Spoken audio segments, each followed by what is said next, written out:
అండి welcome to dream house channel Renuka. అందరూ ఎలా ఉన్నారండి? బాగున్నారా? నేనైతే చాలా చాలా బాగున్నాను. ఈరోజు నేను వండబోయే కర్రీ ఏంటంటే గుత్తి వంకాయ అండ్ గుత్తి వంకాయ బిర్యానీ. అంటే పూర్తిగా చూపించలేదండి, సింపుల్గా చూపించాను. ఒకసారి చూడండి. గుత్తి వంకాయలు పుచ్చులు లేకుండా చూసుకొని కోసుకొని 4 పీసులుగా చేసుకొని ఇలా నూనెలో వేయించుకోవాలి.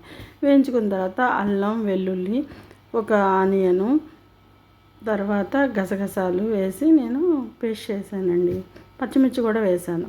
పేస్ట్ చేసిన తర్వాత దాన్ని బాగా నూనెలో వేగనిచ్చాను. వేగనిచ్చిన తర్వాత ఈ వేపిన వంకాయలను కూడా అందులో వేసి లో ఫ్లేమ్లో పెట్టుకొని ఒక 10 నిమిషాలు మగ్గించానండి.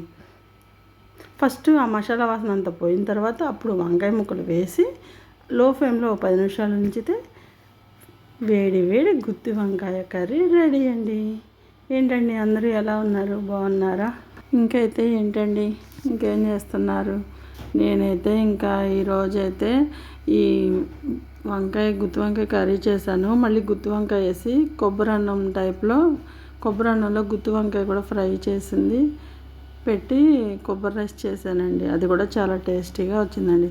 ఇంకా కర్రీలోకి వస్తే ఫైనల్గా ఇలా కొత్తిమీర ఉంటే, ఇది ఆప్షనల్ మాత్రమేనండి, ఉంటే వేసుకుంటే చాలా బాగుంటుంది.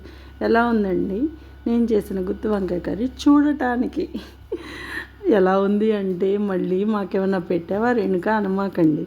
నెక్స్ట్ కొబ్బరి రైస్. ఇది కొబ్బరి రైస్ గుత్తి వంకాయ వేసి చేశానండి. వెరీ వెరీ టేస్టీగా వచ్చిందండి. ఇది మాత్రం చక్కగా, నేనేం బాస్మతి రైస్తో చేయలేదండి, మామూలు రైస్తోనే చేశాను. ఈ కొబ్బరి రైస్ చాలా బాగా వచ్చిందనమాట. ఇంకేంటండి అందరూ ఎలా ఉన్నారు? మీకేంటి? ఇది నేను సండే రోజు తీసానండి వీడియో. ఇంకా సండే రోజు నుంచి నాకు కొంచెం కుదరలేదు. ఇంకా అందుకనే ఈరోజు ఎడిటింగ్ చేసి పెట్టాల్సి వచ్చిందనమాట. ఇంకేంటండి అందరూ ఎలా ఉన్నారు? బాగున్నారా? నేనైతే చాలా బాగున్నానండి. ఇంకేంటండి మీరు చెప్పాలండి. ఇంకా ఇది నచ్చితే like and share and subscribe.